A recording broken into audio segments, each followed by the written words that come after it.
Yo, what is up, everybody? And today we are going to be going over the TFD patch notes 1.3.20, and these patch notes came out yesterday night. So for me, it is February 27th, a Friday, and these came out Thursday night on the 26th. So we are very early. We're like 1 day early from patch notes itself. So we're actually doing pretty good. So we always give ourselves like a 2 day period because we have to, record some background gameplay, record some, yeah, just record some background gameplay and stuff like that. So it kind of takes some time, but we do have some background gameplay in the background of Dia, the new Descendant that came out this season, and I'm having so much fun playing with her because she's such like a fun character to play with. So I'm just doing you're gonna be watching me do like my dailies and stuff like that. I thought about just throwing that in there, just have something on in the background. But I hope you guys liked the video, and if you guys would love to see more, make sure you guys like, subscribe, and comment your favorite part of the video, and give me your thoughts about the about patch notes because I'm very excited to read these.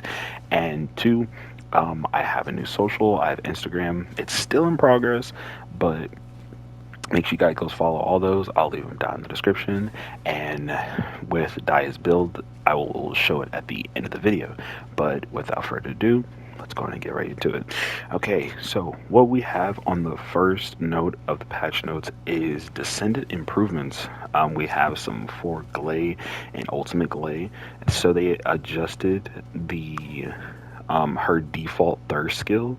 So it says upon hitting an enemy, power life acquired from 3 to 5. So it takes 5 power of life spears to activate that ability. And with the life spear, well, with the power of life, it takes 3 to 5. They increased it from there. And then for the life spear, for power of life acquired, they increased it to 3 to 10.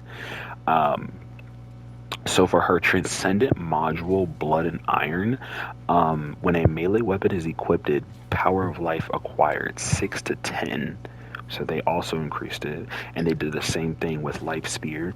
So they also said that with hit check, improved hit checks for terrain elevation differences when attacking enemies within range. So this was a major problem with her ability because it would do like this weird animation where it wasn't on level ground, and it was the same thing with Dia's ability, if you guys noticed, because when you used her fourth ability with blooming, her transcendent module blooming, that it would kind of like force your character upwards, and like force your character's camera like upwards, and it was very random because you had to like aim it directly down and charge it up.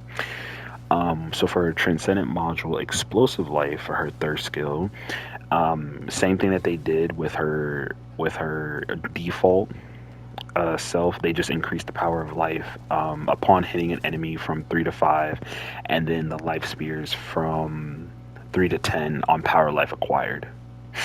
And then I think that is it for Glay. They didn't do much for her, so it's just kind of like, I guess, just something, because they're still configuring Blood and Iron and Explosive Life.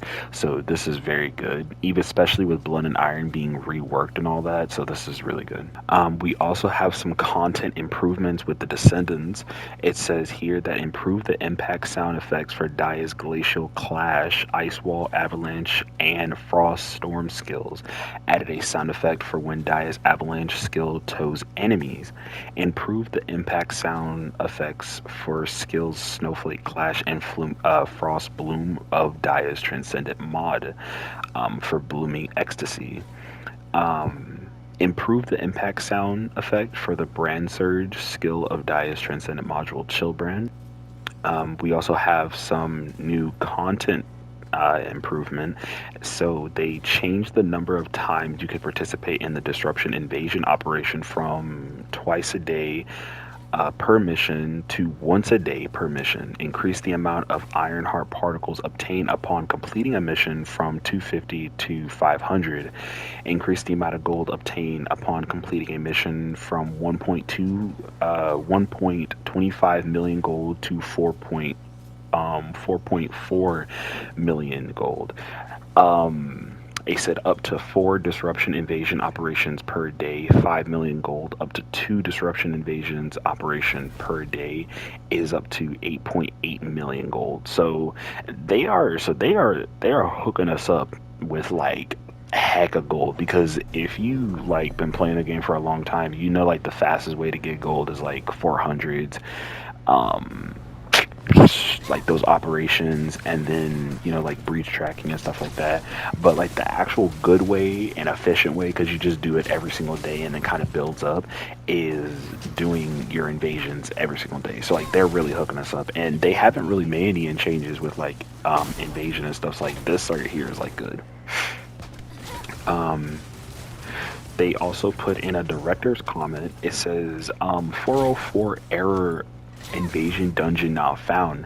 It says, greeting Descendants. This is the director of the First Descendant. It said the invasion dungeon, which you have played like a daily chore, will be officially and permanently removed on March 12th. Through the invasion will be gone. Your gold accusation will be improved through the Descendant mission board. Looking back on the history of invasion from the community's scathing feedback when it first launched to many re-invasions, we made since then bring mixed feelings, but now it's time to let it go and have the more meaningful Descendant mission board take its place. Before the invasion fades into history, we've made some adjustments to help you earn rewards more efficiently during remaining period. It says 404 error gold found. In combination of dungeon not found, the number of daily dungeons run will be reduced to 1 per dungeon, 2 total per day. The reward per run will be increased to 4.04 million gold, less chores, more gold, before the invasion leaves us for good. We hope to offer a beautiful farewell we offer a beautiful farewell by enabling you to earn more gold from them.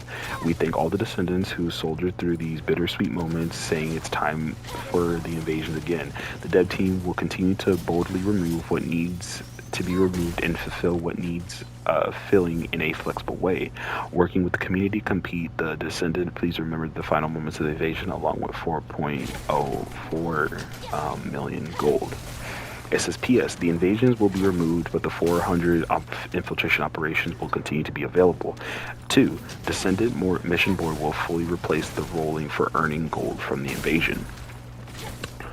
It says that as compensation for the issue that occurred on February 12th, 2026, where the Battle Pass daily challenges were not displayed for some Descendants, Battle Pass XP 260,000 will be granted. The compensation will be automatically distributed upon logging into the game after patch 1.3.20. For the more details, please refer to the February issue notice. This is actually a really good thing. I had a feeling they were going to lower the times you do invasions, because again, there's so much to do in daily missions. Like you have to do both your Sigma sectors, you have to do both your invasions like 4 times a day. You have to do your 2 breach trackings. You have to do your missions from Eric, and then you have to go, farm your gold for today, farm your Ironheart particles and stuff, and then, like your modules, your 400s for your, like your missions and stuff. This is a really good thing. I'm actually not even sad about this, because this is actually a really good thing. I think like every time when they remove or they added something into this game, I'm more so like, I have mixed feelings, but I understand from a gamer point of view. It's like, I don't really mind if they take this stuff away, because again, this game is still growing. Like it still has more things that they can add in, so this is like a really good thing. So all the First Descendant players, do not be discouraged, because again, they're giving this compensation for a meaningful reason, so they can add in more content. So please be appreciative of that. Okay, we also have some equipment change the effect of the Typhoon mode of the ultimate weapon, Eye of the Typhoon. So they just changed the effect of Typhoon mode. Nothing big. They also have the monsters, the Commander monster Scarphage in Infiltration Operation Exposed Underwater Base is no longer performs projectile attacks during phase transitions.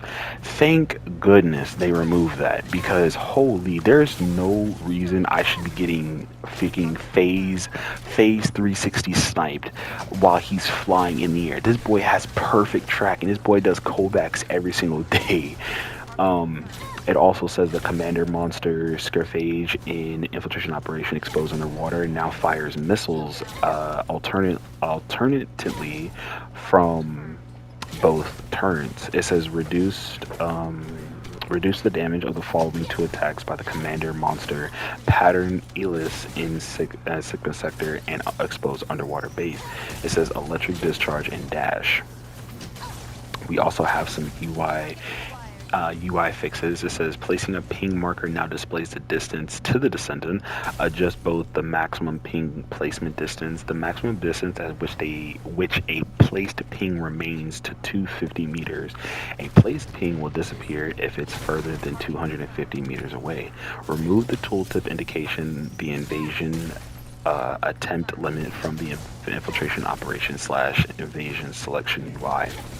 For their miscellaneous, some quests will now be instantly completed to expedite the battlefield support operation progress. It says module enhancement 13 max to module capacity 11. We also have some new events with new event challenges. HQ Order Performance Week has been added. Complete the challenges to earn melee weapon upgrade materials. So if you don't have certain melee weapons, or you have melee weapons, I'm not sure what they're going to do for people who have certain melee weapons. We'll see. So we're gonna, see about that. Okay, we also have some bug fixes with certain Descendants. They fixed an issue where performing specific actions with certain Descendants cause a display of abnormal poses for a short time, like the T-pose for Luna's snow skin that they came out with like a while ago. That joke was mad funny. I'll put like a picture up here so to show you because that was funny. I was doing it was on stream and I caught it. They fixed an issue where using certain Descendant skills while riding a vehicle cause a display of skill animations while weapons are equipped. Fixed an issue where the traction range of Dia's avalanche skill did not match the traction range shown in the tooltip. Fix an issue where the cooldown of Dia's avalanche skill was incorrectly displayed in the tooltip. Fix an issue where the enemies towed by Dia's avalanche skill were towed in an awkward manner. So I actually noticed both of these before I even read these patch notes. I noticed both of those changes when I was playing, because you can see like in the background gameplay when I'm playing with Dia is that you can kind of see how her animation kind of changed a little bit when she gets done like dashing with the spear, and she kind of like pulls back a little bit. I did see that, and I thought that was a pretty cool thing that they did. Fix an issue where the sound effect for Dia's white panic skill did not play correctly. Fix an issue where the impact sound effect for Dia's frost storm skill was not synchronized with the actual impact timing. Fix an issue where the frozen spire from the frost bloom skill of Dia's Transcendent module blooming ecstasy would occasionally not fire. Fix an issue where the English and multilingual descriptions for Dia's Transcendent module Chillbrand were not displayed. Actually, me and my friend had witnessed that on the Chillbrand. There was just nothing on the description. There was nothing on the description, and I was like, okay, I guess so. We had to go on the website of the TFD to go and actually see where it was. Fix an issue where the HP recovery effect of the extinguished did not work properly for the flame zones created by Merciless Cuisine of Ultimate Blair's Transcendent Module Next Level Recipe. Did I notice that? I didn't. Fix an issue where the reactor stats would not apply to the additional damage dealt by melee weapons while using Glaze Transcendent module Blood and Iron. Fix an issue where the sound would cut out during consecutive uses of Glaze Transcendent module Blood and Iron skill. Fix an issue where Glade would aim a firearm while using the Transcendent module Blood and Iron skill. Blood and Iron seems to have a lot of problems, and they gotta fix it. We also have equipment and module fixes.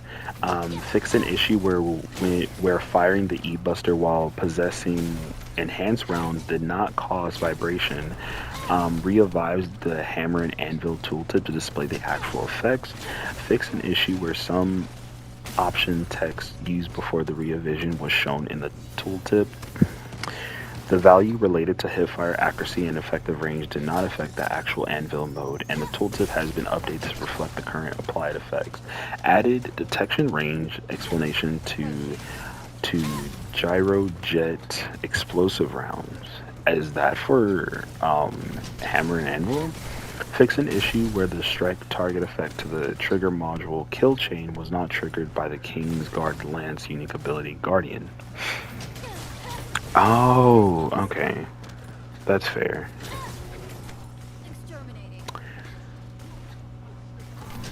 They also have some more content improvements. Fix an issue where the subquest, a certain prologue required to unlock the Void Intercept Battle Hangman would not start. Fix an issue where the subquest decimating response policy to the void anomalies required to unlock void erosion purge normal would not start. Fix an issue where the quest completion check for module related quests such as acquiring combining or dismantling modules was abnormal. Fix an issue where restarting a mission would request matchmaking for the last dungeon reviewed. You can now check the prerequisites for the quest that must be completed to access certain features and content. Breach tracking, reach mastery rank 15, complete abnormalities, dimensional imbalance phenomenon quest. Arcane trigger unlock, reach mastery rank 15, and complete subquest arcane trigger unlock. Same with dismantling trigger modules, reach mastery rank 15, and to complete the subquest arcane trigger unlock. And they also had some monster fixes. Fix an issue where some attack sounds from the commander monsters Scarphage in Infiltration Operation exposed underwater base occasionally did not play. Fix an issue where the grenade AoE of the commander monster Scarphage in Infiltration Operation was not generated in a tilted state. Fix an issue where the missiles of the commander monster Scarphage in Infiltration Operation were not being fired in midair. Also, this is just some UI fixes. They changed some sounds for acquiring the core crafting materials. The Transcendent would occasionally fail to equip when equipping recommended modules. Fix an issue where the select all sub options for function when dismantling trigger modules would not select the best options when values were low. I would hate if somebody lost like a gold stack because of this bug. Miscellaneous, some starter category items will now be visible to new descendants. Fix an issue where equipping Anissa's Albion Academy summer uniform skin expose some character parts abnormally. Fix an issue where being in idle pose while equipped in Nell's default outfit expose some character parts abnormally. And then I think that is it. Expose some character parts abnormally. Jeez Louise, bro. What were you guys doing, man? Okay. We had some pretty good ones, especially for Blood and Iron and stuff. I'm glad they're giving Blood and Iron like the fix that they need, because there was a lot of like inconsistencies with Blood and Iron, especially with the damage and stuff. Because like even when you're doing like the higher content stuff, and dude, you're using like a high powered sword, so like when you're using a heavy ammo sword, so I would expect the damage to be like through the roof, but they don't want to make it like too overpowered, so which is perfectly like understandable. So they're trying to, I remember in the last patch notes they made Dia like in the live dev event excuse me, they made like a lot of changes to where it actually made made Glay look a little bit overpowered, because it seemed like when they were trying her out on Frostwatcher, she was doing tons of damage for no exact reason. I'm glad they gave some fixes to my boy Blair with Dia's stuff. I'm glad they're giving like, and they're looking through each descendant to see like, you know, what is problems or what has problems or what needs to be fixed. And these are creators that actually play their game, and which is really cool. All right, so we're gonna go ahead and end here. Appreciate for anybody who stuck around to the end, and I'll put Daya's build and yeah, I'll put Daya's build in the ending thing so you can see what I used. If you have any suggestions, please let me know. I will not be offended, bro. I am not those type of YouTubers, bro. I am not gonna be offended, bro. Because I'm still learning myself. But the ancestor mod that I'm using is pretty trash. I cannot lie. But anyway, enough yapping. If you guys did like the video and would love to see more, make sure you guys like, subscribe, and comment your favorite part of the video, and give me your thoughts about the patch notes. And then until next time, we'll see you. Peace.